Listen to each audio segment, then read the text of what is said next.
Bismillahirrahmanirrahim. Dear students, Assalamu alaikum. Well, bete, how are you all? Let us start our today's lecture. तो आज आपका lecture जो है वो क्या है जी, हम लोग पढ़ रहे हैं हीरोज़ आपकी बुक 2 से। और हीरोज़ में आपने जो लेसन नंबर 11 है, हीरोज़ का तो ये फर्स्ट लेसन बनता है फर्स्ट ईयर एट हैरो। ये मैं आपको पढ़ा रही हूँ बेटे, लास्ट लेक्चर में आपने पढ़ा था। और थोड़ा सा इसको हम समराइज़ कर लेते हैं, मुख्तसर सी बात कर लेते हैं जो पढ़ा गया। ये लेसन जो है ये लिखा है जनाब सर विंस्टन स्पेंसर चर्चिल ने, जिनके बारे में मैंने बताया था कि वो एक यूके के प्राइम मिनिस्टर भी रह चुके हैं 1940 से 45 तक, फिर दोबारा 1951 से 55 तक वो प्राइम मिनिस्टर रह चुके हैं। कहाँ के? यूनाइटेड किंगडम के। और फिर आपको ये बताया कि बहुत बड़े राइटर थे, बहुत बड़े स्पीकर थे, बहुत बड़े ऑथर थे, और लिटरेरी वर्क के लिए उनको क्या मिला है जी? नोबेल प्राइज़ दिया गया 1953 में। तो एग्ज़ाम्स उनको बिल्कुल पसंद नहीं थे और एग्ज़ाम्स की दुनिया से गुजरना उनको बहुत मुश्किल लगता था। वो समझते थे कि एग्ज़ामिनर हमेशा उन सब्जेक्ट्स के बारे में, उन चीज़ों के बारे में सवाल पूछते हैं जिसमें बच्चे इंटरेस्ट नहीं लेते। तो जो चीज़ें वो अपनी ज़ात पे रख के बात कर रहे हैं कि जो चीज़ें मुझे पसंद थी वो हिस्ट्री, पोइट्री, ऐसे राइटिंग थी, जबकि जो एग्ज़ामिनर थे वो क्या पूछते थे? लैटिन और मैथमेटिक्स के बारे में पूछते थे, जिसका मैं जवाब नहीं दे सकता था। इसी तरह से जब मैंने हैरो नामी इदारे में दाखिला लिया तो बड़ी पेपर जो है लैटिन का मुझे बिल्कुल नहीं आता था, मैंने कुछ अटैम्प्ट नहीं किया। इसके बावजूद जो है हेड मास्टर ने बड़ी बसीरत और बड़ी दरियादिली का मुजाहरा करते हुए मुझे एडमिशन दे दिया। और जब स्कूल में प्रिंट की हुई लिस्ट आई किन बच्चों की, जो बच्चे सिलेक्ट हो गए थे, तो मेरा नाम चूँकि अल्फ़ाबेटिकली वो सारे नाम थे, मेरा नाम एस से शुरू होता है, स्पेंसर चर्चिल, तो तकरीबन एंड में मेरा नाम था। मेरे बाद सिर्फ 2 ही बच्चे थे जिनके नाम मौजूद थे लिस्ट में, लेकिन बदकिस्मती से वो बच्चे भी बीमारी या किसी और सबब से स्कूल छोड़ गए। तो अब मैं स्कूल के लिस्ट में सबसे नीचे था और मुझे सबसे लोअर डिवीज़न, जितनी जो 4th लेवल पे और लोअर डिवीज़न पे 3rd डिवीज़न में मुझे एकोमोडेट किया गया। तो मुझे क्या पढ़ाया गया ये हम आज देखेंगे कि राइटर क्या कहता है कि जब मुझे एडमिशन मिल गया है तो मैंने क्या पढ़ा। I continued in this unpretentious situation। बेटे वर्ड्स मीनिंग साथ साथ चलेंगे। आपके पास वर्ड आता है unpretentious। unpretentious क्या होता है? unassumed, unexpected, unassumed, unassumed, unexpected situation for nearly a year. 1 साल तक मैं इस गैर मुतवक्को जो सूरत हाल है उससे दो चार रहा।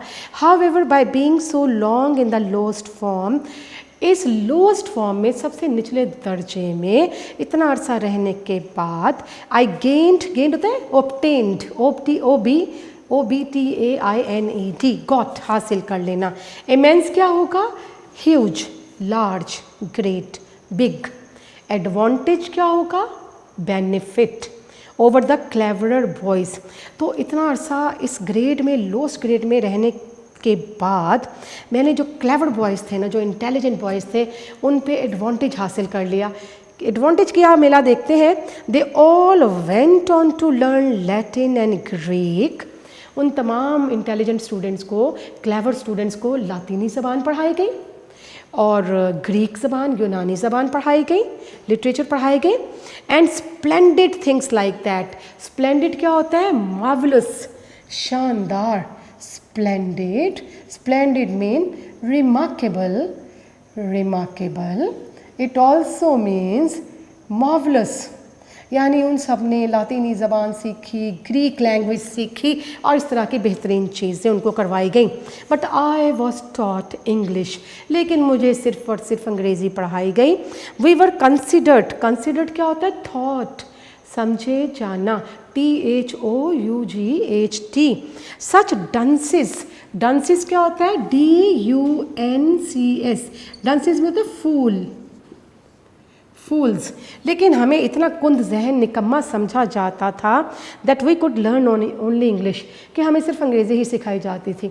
यानी बाकी बच्चों ने तो बाकी ज़बानें सीखी और अच्छी अच्छी चीज़ें उनको करवाई गई और हमें निकम्मा समझते हुए सिर्फ अंग्रेज़ी ही पढ़ाई गई। Mr Somervell, a most delightful man. Delightful क्या होता है? डिलाइटफुल मीन चार्मिंग, लवली, बड़ी उम्दा शख्सियत। ठीक है जी। तो हमें मिस्टर सॉमरवेल के बारे में बताते हैं कि mister Somervell a most delightful man to home my dept is great. डेप्ट क्या होता है, यहाँ पर डेप्ट क्या होगा, obligation, obliged, dept obliged, to be, लिख लीजिएगा, टू बी ऑब्लाइज्ड, ममनून होना, डेप्ट टू, डेप्ट इज़ ग्रेट, कि मैं उनका बड़ा ममनून हूँ, बड़ा ऑब्लाइज्ड हूँ, बड़ा एहसानमंद हूँ, किसका, मिस्टर सॉमरवेल का। वॉज चार्ज्ड, चार्ज क्या होगा, गिवन, GIVEN, गिवन दी जाना, with the duty of teaching the stupidest, stupidest क्या होगा, स्टूपिडस्ट, स्टूपिडस्ट, स्टूपिडस्ट का मतलब फुलिश, ठीक है। मिस्टर सॉमरवेल को ये चार्ज दिया गया, charge to be given a duty, कि उनको ये फरीज़ा दिया गया, ये फ़र्ज सौंपा गया कि जितने स्कूल के बेवकूफ़ निकम्मे लड़के हैं उनको क्या करवाएं, मोस्ट डिसरिगार्डेड थिंग, डिसरिगार्डेड होता है इग्नोर्ड, डिसरिगार्डेड, डिसरिगार्डेड का मतलब होता है बेटे इग्नोर्ड, इग्नोर्ड, कि जो बच्चे निकम्मे हैं स्कूल के, कुंद जहन है, उनको क्या सिखाया जाए, namely to write mere English. Mere क्या होता है, MERE, मेयर मीन ओनली, कि सिर्फ और सिर्फ इन निकम्मे बच्चों को अंग्रेज़ी सिखाई जाए, ये टास्क दिया गया मिस्टर सॉमरवेल को। He knew how to do it, वो जानते थे कि कैसे करना है।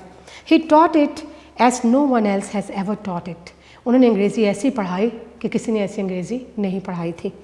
Not only did we learn English parsing thoroughly, parsing क्या होता है, parsing होता है deconstruction, deconstruction, और deconstruction क्या होता है, a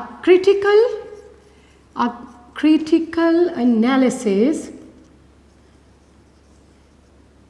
of literary work, a critical analysis of literary work, sentence structure कहते हैं, सेंटेंस स्ट्रक्चर भी इसको कहा जाएगा। जी बेटे, इसको सेंटेंस स्ट्रक्चर भी कहा जाएगा। तो he taught it as not only did we learn English parsing thoroughly, thoroughly बड़ा कॉमन वर्ड है, इट मीन्स कम्प्लीटली, तो ना सिर्फ हमने इंग्लिश स्ट्रक्चर को कम्प्लीटली उसको एनालाइज करना जान लिया, इंग्लिश सेंटेंस को उसका तज्जिया करना जान लिया, but we also practise continuously English analysis. Analysis क्या होता है, एनालिसिस होता है डिटेल्ड एग्जामिनेशन, डिटेल्ड एनालिसिस लिख लेते हैं यहाँ पर, एनालिसिस होता है डिटेल्ड एग्जामिनेशन ऑफ समथिंग, किसी चीज़ का तफसीली मुआयना। तो हमने क्या जनाब, सेंटेंस स्ट्रक्चर जो है, डिटेल्ड एग्जामिनेशन ऑफ समथिंग, कि हमने सेंटेंस का स्ट्रक्चर जो है बड़ी डिटेल में जाके सीख लिया, कॉन्टिन्यूसली हमने इसकी प्रैक्टिस की, ठीक है जी। Mr Somervell had a system of his own, तो हमारे टीचर मिस्टर सॉमरवेल जो थे उनका अपना ही तरीक़ाकार था पढ़ाने का, ठीक है जी। He had a system of his own. He took a fairly, fairly क्या होता है, quite, fairly, fairly mean quite, काफ़ी, काफ़ी जी। ही टुक fairly long sentence and broke it up into components. Components क्या होता है बेटा, components mean होता है parts, elements, इज्जा, जुज, parts, elements। तो क्या करते मिस्टर सॉमरवेल, एक लंबा सेंटेंस लेते और सेंटेंस को मुख्तलिफ हिस्सों में ब्रेक करते। किस तरह से, bye means of black, red, blue and green inks. उनके पास 4 तरह की इंक्स थी, ब्लैक, रेड, ब्लू और इंक, और वो एक लंबा सेंटेंस लेते, उस सेंटेंस का सब्जेक्ट रेड से लिख दिया, वर्ब जो है ग्रीन से लिख दिया, ऑब्जेक्ट जो है वो ब्लू से लिख दिया। इस तरह मुख्तलिफ रंग इस्तेमाल करते थे उस सेंटेंस को ब्रेक करने के लिए, ताकि बच्चों को ग्रामर की समझ आ सके, ठीक है। तो हमें बताया गया है कि वो इंक इस्तेमाल करते किसके लिए, subject, verb, object, relative clauses, conditional clauses, conjunctive and disjunctive clauses. तो बेटे ये सारी चीज़ें जो हैं अभी हम देखते हैं कि ये क्या है।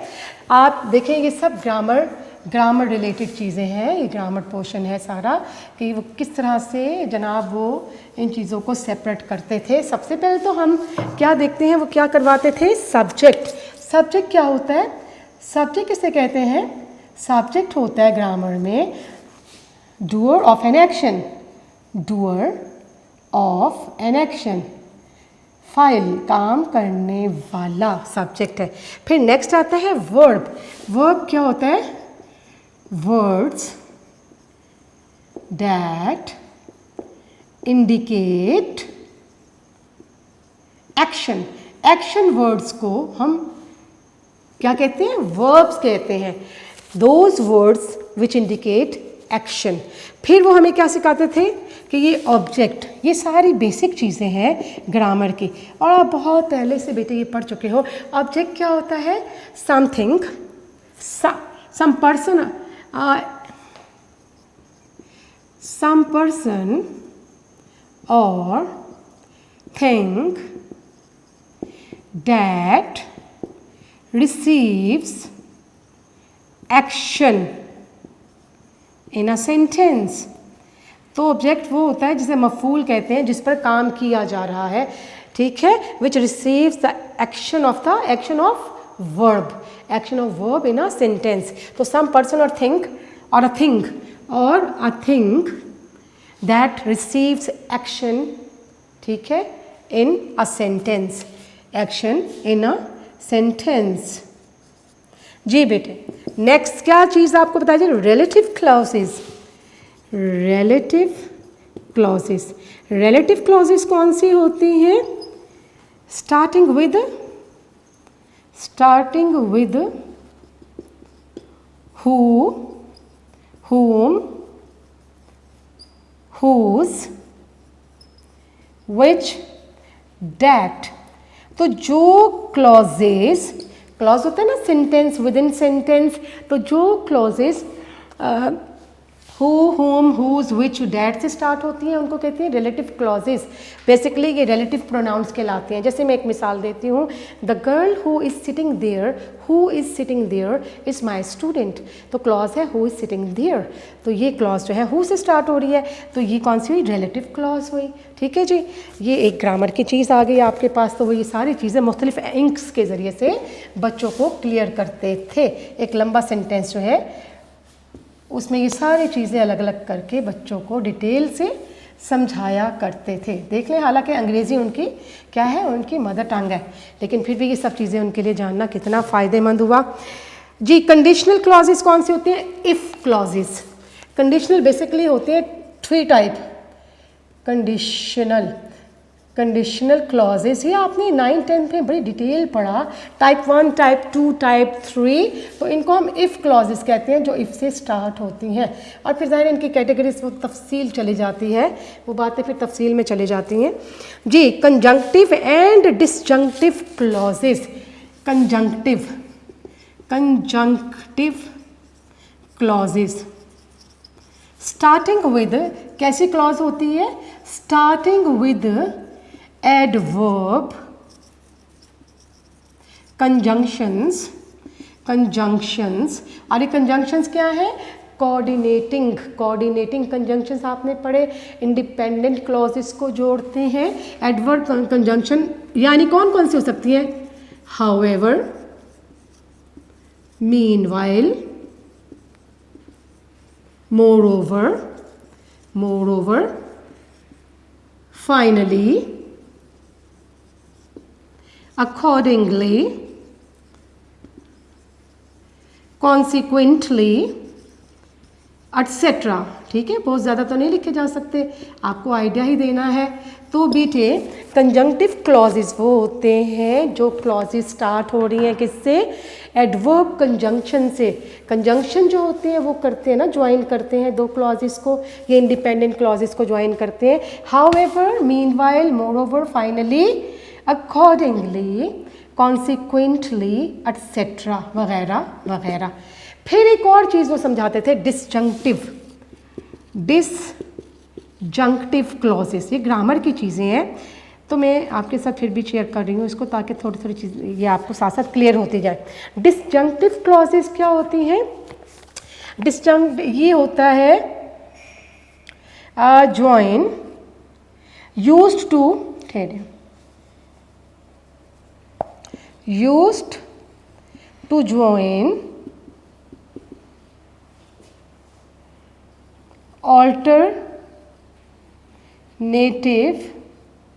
alternative clauses and conjunctions are and words to be used are but and or। तो डिसजंक्टिव क्लॉज वो होती है use to join alternative clauses, जो ऑल्टरनेटिव मीनिंग होते हैं उन क्लॉजेस को ज्वाइन करती हैं। And words to be used are, और इसके लिए जो वर्ड्स यूज़ किए जाते हैं वो कौन कौन से कंजंक्शन के लिए जो वर्ड यूज़ किए जाते हैं डिसजंक्टिव क्लॉजेस में, और बट। जैसे मैं कहती हूँ ना, एक example, Hina and Amina may come but their sister may not come. देखिए मैं यहाँ लिखती हूँ Hina and Amina may come but their sister may not कि हिना और आमना तो आ सकती हैं लेकिन उनकी सिस्टर नहीं आ सकती, नहीं पहुंच सकती। तो बेटी और बट के साथ जो कंजक्ट होते हैं, ठीक है, जो ज्वाइन किए जाते हैं इन वर्ड्स के साथ, वो डिसजंक्टिव क्लॉजेस कहलाती हैं। तो हम इसमें कितनी मज़े की बात करें कि ये जो सब्जेक्ट है, verb, object, relative clauses, conditional clauses, इसी तरह से कंजक्टिव और डिसजंक्टिव क्लॉजेस वगैरह को शो करने के लिए वो मुख्तलिफ इंक्स इस्तेमाल करते थे, मुख्तलिफ इंक्स के साथ वो वर्ड्स प्रोमिनेंट करते थे। Each had its colour and it's bracket, और हर एक के गिर्द अपने ही रंग की ब्रैकेट डाली जाती थी और अपना ही कलर होता था हर एक का, चाहे वो वर्ब है, ऑब्जेक्ट है, सब्जेक्ट है, what ever. It was a kind of drill. Drill क्या होता है बेटा? ड्रिल कहते हैं, ये आपने ग्रामर की सब चीज़ें देख ली, subject, verb, object, relative clauses, conditional clauses, conjunctive clauses क्या होती हैं और डिसजंक्टिव क्लॉजेस क्या होती हैं, ये मैंने आपको बता दिया। अब ये वाला हिस्सा मैं रिमूव कर रही हूँ, फर्स्ट वाला, ये आपने यकीनन नोट कर लिया है। तो बेटे हमारे पास नेक्स्ट जो है वो कह रहा है it was a type of drill. Drill क्या होता है? ड्रिल होता है एक्सरसाइज। तो ये हमें एक तरह की एक्सरसाइज, ये मश्क करवाई जाती थी रोज़ाना। We did it almost daily, हम रोज़ाना ये मश्क किया करते थे। As I remain in the third 3 times as long as anyone else, तो I had 3 times as much of it. चूँकि मैं अपनी ही क्लास में 3 दफ़ा रिपीट करता रहा चीज़ों को, तो I had 3 times as much of it, तो मुझे 3 दफ़ा ही बार बार चीज़ों को दोहराने का मौका मिल गया। बाकी बच्चों के निस्बत उसी क्लास में काफ़ी टाइम रहा, 3 times उसको चीज़ों को दोहराने का मौका मिल गया। I learned it thoroughly completely, मैंने सारी चीज़ों को मुकम्मल तौर पर सीख लिया। Thus I got into my bones the essential structure. Structure क्या होता है? फॉर्म, किसी चीज़ की फॉर्म कहा जाता है structure mean form, basics of the ordinary British sentence. तो जो ब्रिटिश सेंटेंस था उसका जो स्ट्रक्चर था वो मैंने अच्छी तरह से सीख लिया, which is a noble thing, that was something splendid for the writer, और ये चीज़ बड़ी शानदार थी। And when in after years my school fellow who had won prizes and distinction. Distinction क्या होता है? एक्सीलेंसीज, यानी डिस्टिंक्शन एक्सीलेंसीज।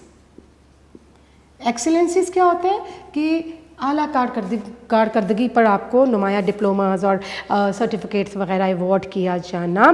तो कहते हैं कि when in after years my school fellows who had won prizes and distinctions for writing such beautiful Latin poetry and pithy क्या होता है? Brief, pithy, PITHY, pithy brief,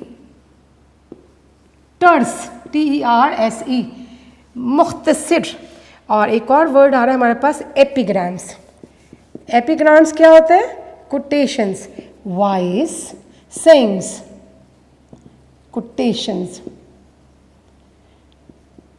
quotation, कहावतें। तो मेरे बाकी दोस्त जो थे, बड़ी अच्छी बात इसमें मज़े की बता रहे हैं कि and when in after years my school fellows who had won prizes and distinction, कि मेरे वो तमाम साथी जिन्हें कि डिस्टिंक्शंस मिले थी, नुमाया कारकर्दगी पर सर्टिफिकेट्स और प्राइजेस मिले थे राइटिंग्स की वजह से और तहरीर की वजह से, सच ब्यूटीफुल लैटिन पोइट्री, शानदार लातीनी पोइट्री करने पर, एंड पिथी ग्रीक एपिग्राम्स और यूनानी ज़बान की कहावतें लिखने पर, had to come down again to common English, उनको भी दोबारा आकर अंग्रेज़ी सीखना पड़ी। यानी वो तमाम ज़हीन स्टूडेंट जिन्होंने ग्रीक सीखी, लैटिन ज़बान सीखी और इसमें एक्सेलेंसीज हासिल किए, डिस्टिंक्शंस हासिल किए, एजाज़ात हासिल किए, प्रोज़ लिखी उन्होंने, बेहतरीन कहावतें लिखी, लेकिन क्या है अल्टीमेटली उनको जब प्रैक्टिकल दुनिया में आना पड़ा तो कॉमन इंग्लिश सीखना ज़रूरी हो गया।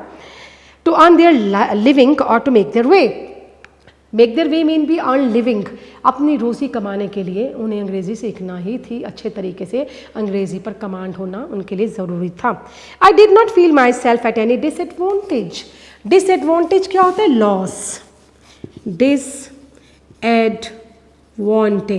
It means loss, damage. तो इस मौके पे मैंने महसूस किया मुझे कोई नुकसान नहीं हुआ, मुझे अंग्रेज़ी अच्छी आती है। Naturally I am biased, biased क्या होता है?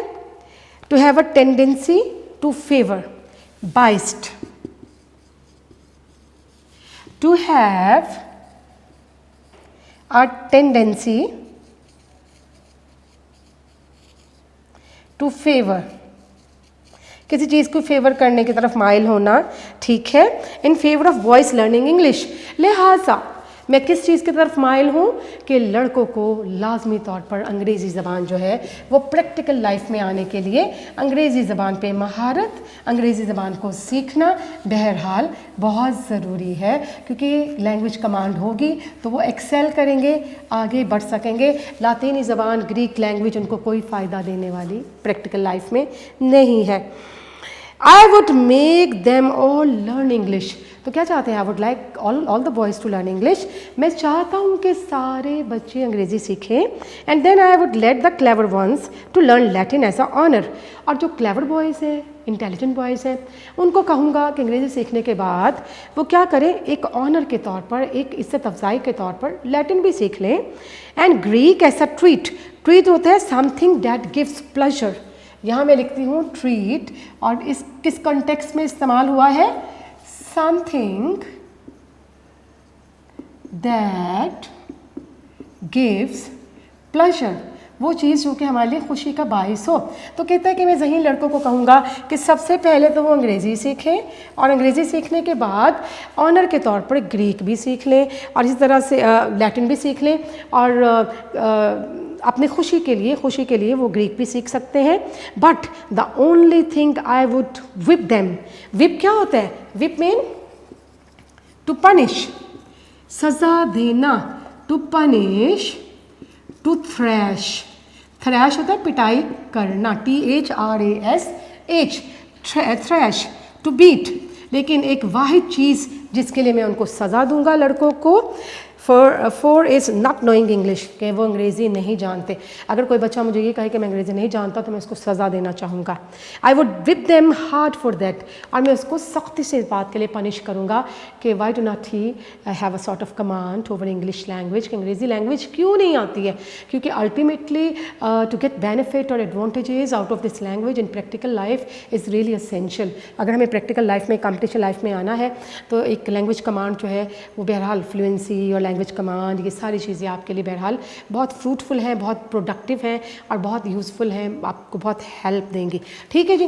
तो हमने देखा कि किस तरह से वो बेहतरीन ऑरेटर बना, अंग्रेज़ी उसने किस तरह से सीखी है, अपने हेडमास्टर की, अपने मास्टर की वो तारीफ़ कर रहा है।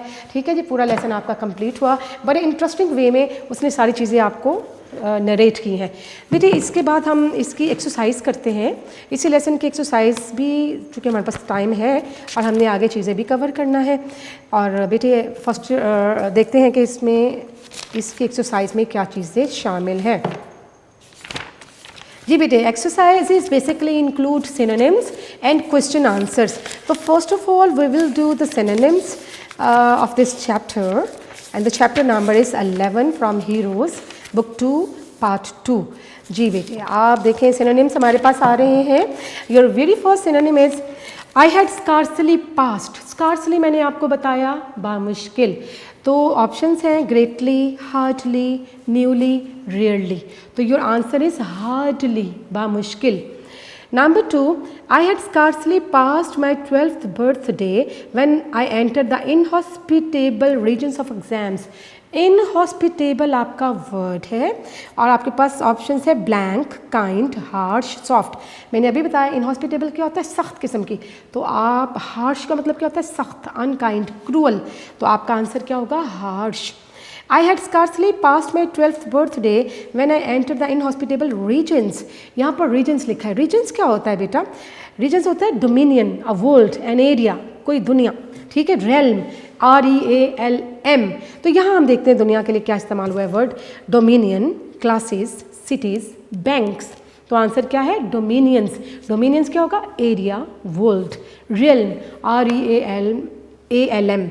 Next number 4, this examination were a great trial to me. Trial क्या होता है बेटा, ट्रबल होता है, तकलीफ दे चीज़। तो ऑप्शन है टीज, ट्रबल, कॉज, प्रेशर। तो हमारे पास ऑप्शन क्या होगी ट्रायल की, trouble. Number 5, the examiners on the other hand were partial to. Partial to होता है in favour of, fond of, favour में होना, शाइक होना। Options biased against, averse to, averse to होता है बेजार होना, ठीक है, avoiding, affected by, fond of. तो आंसर क्या है, फॉन्ड ऑफ, FONDOF। नेक्स्ट देखते हैं, the examiners on the other hand were partial to Latin and mathematics and there will prevailed. Prevailed होता है कामयाब हो जाना, फाते हो जाना, छा जाना। तो इसका इंग्लिश क्या होगी, ट्राइम्फ्ड, ट्राइम्फ्ड, छा जाना। Caused, strive, triumphed, clutched. तो आपका आंसर क्या है, triumphed, TRIUMPHED। Number 7 is when I would have willingly displayed my knowledge. Displayed होता है to show, to prove, to exhibit, इजहार करना। ऑप्शंस क्या है, ट्राइड, कन्वेड, एग्जिबिटेड, क्रॉस्ड। तो आपका answer exhibited. When I would have willingly displayed my knowledge, they sought to expose my ignorance. आपको word expose, expose कहते हैं जाहिर करना, reveal, reveal to show. Option है reveal, check, maintain, switch. And answer is reveal, जाहिर करना, आश्कार करना। He showed discernment in judging my general ability. Discernment होता है इंसाइट, बसीरत, आपकी फहम, आपका अदराक, विजडम या insight. Options insight, sight, fright, flight. तो आंसर क्या होगा, insight, INSIGHT। Number 10, after much reflection I put a bracket around it. Reflection कहता है सोच विचार, consideration, thinking. Options consideration, view, patience, patience, planning. तो answer is consideration. Number 11, incidentally there arrived from nowhere in particular a blot. Blot क्या होता है, blot होता है stain. Options क्या है, stain, clue, star, ink, धब्बे को कहा जाता है stain. फिर आगे है incidentally there arrived from nowhere in particular a blot and several smudges. Smudges भी होता है दाग, धब्बे। तो उसको हम स्मीयर्स कहते हैं, SMEARS, स्मीयर्स, स्मजेस, एक चीज़ है, स्पॉट्स। आपके पास ऑप्शन हैं स्मीयर्स, पार्टिकल्स, प्लेन, स्पिट्स। तो आंसर क्या होगा, स्मीयर्स। ऑटोमेटिकली आंसर आपके सिनोनिम से एग्जैक्ट मिल रहे हैं, बन रहे हैं। स्पेक्टिकल क्या होता है, नज़ारा, सीन, साइट। तो आपके पास ऑप्शन है novel, film, scene, drama.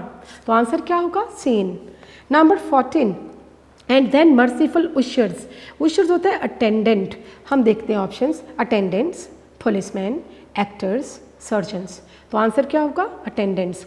And then merciful ushers collected my piece of foolscap. Foolscap क्या होता है, लार्ज पेपर, बड़ा पेपर, बड़े साइज का। तो देखते हैं options, purity, grievances, intelligence, large paper. तो आंसर क्या होगा, लार्ज पेपर।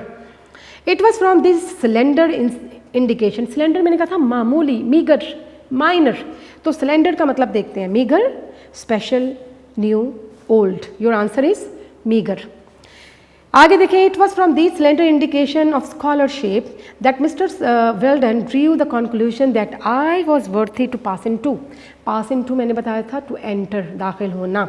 लिखा हुआ है visit, get out, enter, claim. Answer क्या होगा? एंटर। नेक्स्ट है a man not dependent upon paper manifestation. Manifestation होता है एक्सप्रेशन, तासुर, इजहार। तो आपके पास options picture, work, expressions, handle. Answer is expressions. It showed that he was a man capable of looking beneath. Beneath क्या होता है? Beneath mean under, near, over, above, under. क्या आंसर होगा? Under. I have always had the greatest regard. Regard होता है respect.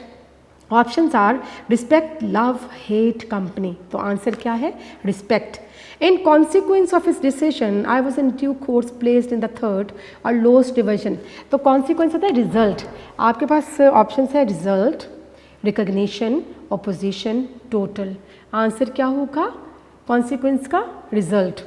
I continued in this unpretentious situation. Unpretentious होता है unassumed, unexpected, जो हम expect नहीं कर सकते। ठीक है जी। They all went on to learn Latin and Greek and splendid things. Splendid होता है शानदार। Options marvelous, serious, important, clear. Marvelous का मतलब remarkable, splendid. तो आंसर क्या होगा? marvelous. Number 24. We were considered such dunces. Dunces कहा जाता है DUNCES, fools. Options है ruffians, wits, fools, intellectuals. तो हम आंसर क्या लिखेंगे? fools. Number 25. Not only did we learn English parsing. Parsing मैंने बताया था deconstruction. Options क्या है? learning, vocabulary, deconstruction, lesson. तो जवाब क्या होगा? Deconstruction. It was a kind of drill. Drill the exercise, मश्क। I learn it thoroughly. Thoroughly ये ड्रिल के साथ ऑप्शन थी ब्यूटी, स्पोर्ट्स, एक्सरसाइज, गेम्स। तो आंसर क्या था? एक्सरसाइज। नंबर बस 2 आपके रह गए बेटे, टाइम हमारे पास ऑलमोस्ट एंडेड है। I learn it thoroughly. Thoroughly होगा कंप्लीटली, कंप्लीटली। तो आपके पास ऑप्शन है clearly, partially, completely, verbally. Answer क्या है? कंप्लीटली।